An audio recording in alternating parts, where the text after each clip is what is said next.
অনেক দিন ধরেই আমাদের ইউটিউব চ্যানেলে মাছের কোনো রেসিপি আপলোড হয়নি বলে আজ মা চলে এসেছে ইলিশ মাছের একটা দারুণ রেসিপি নিয়ে। তো যেটা করতে লেগেছে খুবই কম উপকরণ আর সময়ও লেগেছে খুব কম। এখানে 2 চামচ বড় চামচের পোস্ত আর 2টো কাঁচা লঙ্কা পেস্ট করে নিচ্ছে প্রথমেই। নিয়েছে মা ইলিশ মাছগুলোর ওপর দিয়ে দিচ্ছে হলুদ গুঁড়ো ছোটো চামচের 1 চামচ পরিমাণ, দিয়ে দিল নুন, দিচ্ছি 2 চামচ কাসুন্দি, বড় 2 চামচের পোস্ত আর কাঁচা লঙ্কা যেটা পেস্ট করে রেখেছিলাম সেটা দিচ্ছি, টমেটো কুচি একটা,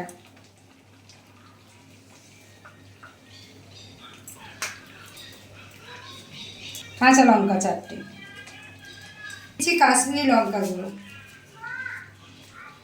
একবারে সামান্য চিনি। এবার তেল দিয়ে ভালো করে আমি এটা হাতে মেখে নেব।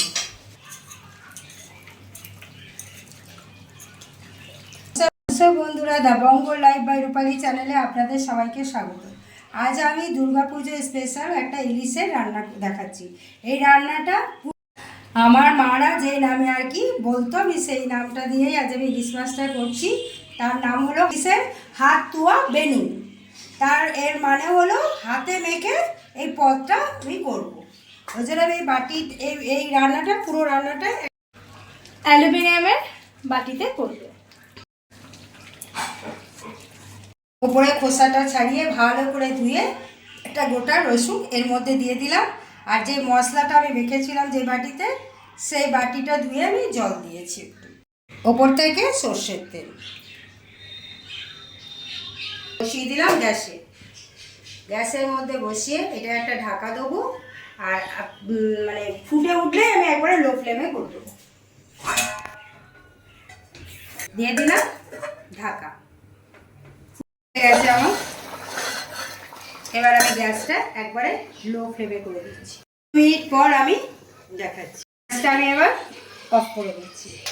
এটা স্ট্যান্ডিং টাইমে 5 মিনিট থাক, তারপর আমি দেখাচ্ছি। ওই জন্য আমি বললাম 5 মিনিট পর ঢাকা তুলে দেখাচ্ছি।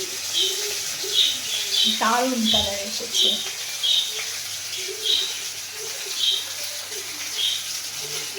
ইলিশ মাছের এই রেসিপিটা আপনাদের কেমন লাগলো কমেন্ট করে জানাতে ভুলবেন না। রেসিপিটা ভালো লাগলে আমাদের চ্যানেলটা সাবস্ক্রাইব করে দিয়ে বেল আইকনটা প্রেস করে দেবেন। আগামী দিনে আরও নতুন নতুন ভিডিও চলে আসতে যাচ্ছে দুর্গাপুজো স্পেশাল, সেগুলোর আপডেট পেতে হলে কিন্তু আমাদের সাথে থাকতে হবে।